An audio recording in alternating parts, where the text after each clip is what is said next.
ಹೌದು. ಬಟ್ ಈಗ ನಡೀತಾ ಇರುವಂಥ ಈ ಇಶ್ಯೂಗೆ ಸಂಬಂಧಪಟ್ಟಂಗೆ ಕಾಂಗ್ರೆಸ್ ವರ್ಸಸ್ JDS ನಡೀತಾ ಇತ್ತಲ್ಲ, BJP ಅವ್ರದ್ದು ಏನೋ ಪಾತ್ರ ಇದರಲ್ಲಿ BJP-ಯವರೇ ತಾನೇ ಇದನ್ನು ಈಚೆ ತಂದಿರೋರು. ಬಟ್ ಅವೆಲ್ಲ ಜಗನ್ನ ಎತ್ತುತ್ತಾ ಇರೋದು. ಈಗ ಅದನ್ನೇ ಅವರು ಮೈನ್ ಅಜೆಂಡಾ ಏನು, JDS-ನ ತೆಗಿಬೇಕು. ಅವರು ಜೊತೆಲಿ ಸೇರ್ಕೊಂಡು ತೆಗಿತಾ ಇದ್ದಾರೆ, ಅವರು ವಿರೋಧ ಮಾಡ್ಕೊಂಡು ತೆಗಿತಾ ಇಲ್ಲ. ಅವ್ರನ್ನ JDS-ನ ಇವತ್ತು ಜೊತೆಲಿ ಸೇರಿಸ್ಕೊಂಡು JDS-ನ ಮುಳುಗಿಸ್ತಾ ಇದ್ದಾರೆ.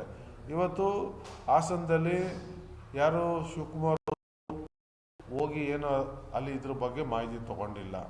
ಶಿವಕುಮಾರ್ ಅವರು ನೀವು ನೋಡ್ತಾ ಇದ್ರಿ, ಕಾಲಕ್ಕೆ ಚಕ್ರ ಕೊಟ್ಕೊಂಡು ಪ್ರಚಾರದಲ್ಲೇ ಇದ್ರು. ಅವರು ಒಂದು ತಿಂಗಳು ಒಂದು 40 ದಿವಸದಿಂದ ಚುನಾವಣಾ ಪ್ರಚಾರದಲ್ಲಿ ಪುರ್ಸತ್ತಿಲ್ದಂಗೆ ಅವ್ರು ಪ್ರಚಾರದಲ್ಲಿದ್ದರು. ಇದು ನೀವೆಲ್ಲ ಗಮನಿಸಿದ್ದೀರಿ. ಅವ್ರು ಯಾಕೆ CD-ದೋ ಪೆನ್ ಡ್ರೈವ್ದೋ ವಿಚಾರದ ಬಗ್ಗೆ ಅವ್ರ ತಲೆ ಹಾಕೋಕೆ ಹೋಗ್ತಾರೆ? ಈಗ ನೋಡಿ, ಜನರಲ್ ಈಗ ನಾವು ಮಾತಾಡ್ತಿರ್ತೀವಿ, ಕಾಮನ್ ಆಗಿ ವಿಚಾರ ಮಾತಾಡುವಾಗ ಯಾವ್ದಾದ್ರು ವಿಚಾರ ಮಾತಾಡ್ತೀವಿ. ಹಂಗಂತ ಇನ್ನು ನಾನು ಹೋಗಿ ಖುದ್ದಾಗ ಅಲ್ಲಿ ನೋಡಿರಲ್ಲ, ನಮಗೆ ಮಾಹಿತಿ ಇರಲ್ಲ. ಜನ ಹೇಳೋದನ್ನ ಕೇಳ್ಕೊಂಡು ಕೆಲವು ವಿಚಾರನ ಮಾತಾಡಿರ್ತಾರೆ. ಸೊ ಅದರಿಂದ ಅದಕ್ಕೂ ಸಂಬಂಧ ಇಲ್ಲ. ಇದು ನಿಜವಾಗಿ ದೇವರಾಜೇಗೌಡ ಯಾರು BJP ಮುಖಂಡ ಅಲ್ವಾ? ಇಶ್ಯೂ ಬಂದಿದ್ದೆ ದೇವರಾಜೇಗೌಡನಿಂದಲ್ವಾ ಫಸ್ಟು? ಅದನ್ನು ಹಾಸನದ ಎಲ್ಲ BJP-ಯ ಪ್ರಮುಖರೇ ಸೇರಿಕೊಂಡು ಇವತ್ತು ಹೊರಗೆ ತಂದಿರುವಂಥದ್ದು. ಇದರಲ್ಲಿ ಯಾವುದೇ ಅನುಮಾನ ಇಲ್ಲ. ಯಾವುದೇ ಕಾಂಗ್ರೆಸ್ ಪಕ್ಷದವ್ರ ಮುಖಂಡರಾಗಲಿ ಸರ್ಕಾರದವರಾಗಲಿ ಇದಕ್ಕೆ ಭಾಗಿಯಾಗಿಲ್ಲ. ಈಗ ಮುಂದಿನ ದಿನಗಳಲ್ಲಿ ಅಧಿಕೃತ ಕಾಂಗ್ರೆಸ್ ಪಕ್ಷ ಈಗ ವಿರೋಧ ಪಕ್ಷದವರಿಗೆ ಕೆಲಸ ಮಾಡ್ತಿದ್ದಾರೆ, ಸ್ಟ್ರೈಕ್ ಇನ್ನೊಂದೆಲ್ಲ ತಮ್ಮ ಪಕ್ಷದ ನಿಲುವೇ ಇರ್ತದೆ ಯಾವ ವಿಚಾರ? ಈ ಸ್ಟ್ರೈಕ್ ವಿಚಾರದಲ್ಲಿ ಈಗ JDS ಅವರು ಇವತ್ತು ಬೀದಿಗಿಳಿದು ಪ್ರತಿಭಟನೆ ಮಾಡ್ತಿದ್ದಾರೆ. ನಾನು ಅದೇ ಕೇಳ್ತಾ ಇದ್ದೀನಿ, ಯಾವ ಪುರುಷಾರ್ಥಕ್ಕೆ ಸ್ಟ್ರೈಕ್ ಮಾಡ್ತಾ ಇದ್ದೀರಪ್ಪ?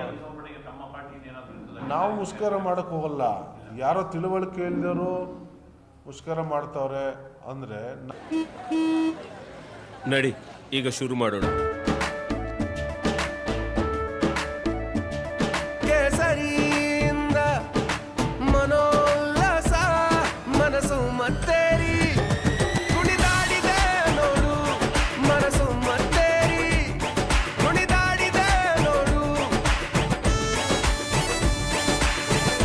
ಕ್ಷಣ ಕ್ಷಣವೂ ಆಚರಿಸಿ ಕೇಸರಿ ಹಬ್ಬ. ವಿಮಲ್ ಬಾಯಲ್ಲಿ ಹೇಳಿ ಕೇಸರಿ. ನಾವು ಹೋಗ್ಬಿಟ್ಟು ಆ ಮುರುಕ್ತನ ನಾವು ಪ್ರದರ್ಶನ ಮಾಡಲ್ಲ, ಅದರ ಅವಶ್ಯಕತೆ ನಮಗಿಲ್ಲ.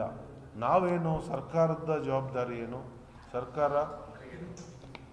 ಸರ್ಕಾರ ಇವತ್ತು ಏನು ದೂರು ಬಂದಿದೆ, ದೂರನ್ನ ಆಧರಿಸಿ ಇವತ್ತು SIT ರಚನೆ ಮಾಡಿ ಅದ್ರ ಬಗ್ಗೆ ಇವತ್ತು ತನಿಖೆಯನ್ನು ಮಾಡ್ತಿದೆ. ತನಿಖೆಯಲ್ಲಿ ಯಾರೇ ತಪ್ಪಿಸ್ತಾರಿದ್ರು ಅದ್ರ ಮೇಲೆ ನಿರ್ದಾಕ್ಷಿಣ್ಯವಾಗಿ ಕ್ರಮ ತಗೊಳ್ಳುವಂಥದ್ದು ಅದಾಗುತ್ತೆ.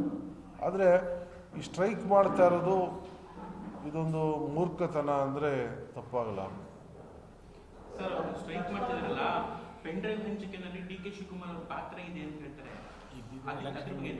ಈಗ ಆ ಥರ ಏನಾದ್ರು ನಮ್ಮ ಸರ್ಕಾರದವ್ರದ್ದು ನಮ್ಮವ್ರದ್ದು ಇದ್ದಿದ್ರೆ ಭಾಳಷ್ಟು 10 ದಿವಸ 15 ದಿವಸ ಮೊದಲೇ ಅದನ್ನು ಅಪಪ್ರಚಾರ ಮಾಡಿ ಅವ್ರ ಚುನಾವಣೆಗೆ ಮುಖ ಎತ್ಕೊಂಡು ಓಟ್ ಕೇಳೋಕ್ಕೆ ಮುಖ ಎತ್ಕೊಂಡು ಬರ್ದಂಗೆ ಮಾಡ್ಬೋದಿತ್ತು. ಅದು ನಮ್ಮ ಸರ್ಕಾರದವರಾಗಲಿ ನಮ್ಮ ಪಕ್ಷದವ್ರಿಗಾಗಲಿ ಯಾರಿಗೂ ಸಂಬಂಧಿಸಿದ ವಿಚಾರ ಅಲ್ಲ. ಏನು ಸರ್ಕಾರನೂ ಕೂಡ ಇದ್ರ ಬಗ್ಗೆ ಏನು ಮಾತಾಡ್ತಿಲ್ಲ. ಸರ್ಕಾರ SIT ರಚನೆ ಮಾಡಿದೆ, SIT-ಯವರು ಇವತ್ತು ತನಿಖೆ ಮಾಡ್ತಾವ್ರೆ. ಅದು SIT-ಗೆ ಬಿಟ್ಟು ವಿಚಾರ. ತನಿಖೆ ಮಾಡೋದು, ಅದಕ್ಕೆ ನ್ಯಾಯ ಕೊಡಿಸುವಂಥದ್ದು ಅದಾಗುತ್ತೆ. ತನಿಖೆಗೆ ಸಹಕರಿಸಬೇಕು. ಅದು ಬಿಟ್ಟು ಇವರು ಸ್ಟ್ರೈಕ್ ಮಾಡ್ತೀವಿ ಅಂದ್ಬಿಟ್ಟು ದಿಕ್ಕು ತಪ್ಪಿಸಕ್ಕೆ ಹೋಗೋದು, CBI ಕೊಡಿ ಅನ್ನೋವಂಥದ್ದು. ತನಿಖೆನೇ ಆಗಲಿಲ್ಲ ಇಲ್ಲಿ. ತನಿಖೆ ಆಗಿ ನ್ಯಾಯ ಸಿಗದಿದ್ರೆ CBI ಇನ್ನೊಂದು ಕೊಡುವಂಥದ್ದು. ಇಲ್ಲಿ ತನಿಖೆನೇ ಮಾಡೋಕ್ಕೆ ಬಿಡ್ದೇ CBI ಇವರು BJP ಜೊತೆ ಹೊಂದಾಣಿಕೆ ಮಾಡ್ಕೊಂಡಿದ್ದೀವಿ, ಅಲ್ಲಿ ಡೆಲ್ಲಿಲಿ ಅಡ್ಜಸ್ಟ್ಮೆಂಟ್ ಮಾಡ್ಕೊಂಡು ಹಳ್ಳಕ್ಕೆ ತಳ್ಬಿಡು ಹುನ್ನಾರ ಇವ್ರದ್ದು ಅಂತ ಅನಿಸುತ್ತೆ ಮೇಲ್ನೋಟಕ್ಕೆ. ಯಾಕೆಂದರೆ ಭಾಳಷ್ಟು ಅಧಿಕಾರಿಗಳು ನಮ್ಮಲ್ಲಿ ಸಮರ್ಥವಾಗಿದ್ದಾರೆ. ಎಂಥೆಂಥ ಕೇಸ್ಗಳನ್ನ ಭೇದಿಸಿಲ್ಲ ನಮ್ಮ ಕರ್ನಾಟಕ ರಾಜ್ಯದ ಪೊಲೀಸರು. CBI ಸಂಸ್ಥೆ ವಿಚಾರದಲ್ಲಿ ಹಿಂದೆ ಮುಖ್ಯಮಂತ್ರಿಗಳಾಗಿದ್ದಂಥ ಕುಮಾರಸ್ವಾಮಿ ಅವರು ಟೀಕೆ ಮಾಡಿದಂಥ ಒಂದು ಕಾಲ ಇತ್ತು. ಅದನ್ನೇ ಹೇಳ್ತಾ ಇರೋದು. ಅವತ್ತು ಅವ್ರು ವಿರೋಧ ಮಾಡಿದರು. ಈಗ ಅದನ್ನ ಹೇಳ್ತಾ ಹೋದರೆ 2 ಅವರ್ ಬೇಕು. ಅವ್ರು ಏನೇನು ಅಪಪ್ರಚಾರ ಮಾಡಿದರು,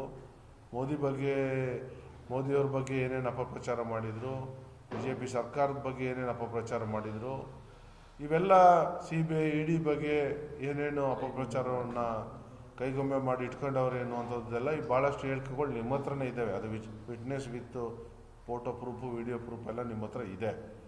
ಇವರು ಇವತ್ತು ಬಂದ್ಬಿಟ್ಟು CBI ಕೊಡಿ ಇದು ಕೊಡಿ ಅಂದರೆ ಇವ್ರದ್ದೇನು ಹೆಂಗಾರು ಮಾಡಿ ಇದನ್ನು ದಿಕ್ಕು ತಪ್ಪಿಸಿ ಮೂಲೆಗೆ ಸೇರಿಸ್ಬಿಡ್ಬೇಕು ಇದನ್ನ ವಿಚಾರನ. ತನಿಖೆ ಇಲ್ಲಿದ್ರೆ ಯಾವುದೇ ಇಲ್ಲಿ ಮುಲಾಜ್ ಸಿಗಲ್ಲ, ನಿಷ್ಪಕ್ಷಪಾತವಾಗಿ ತನಿಖೆ ಆಗುತ್ತೆ.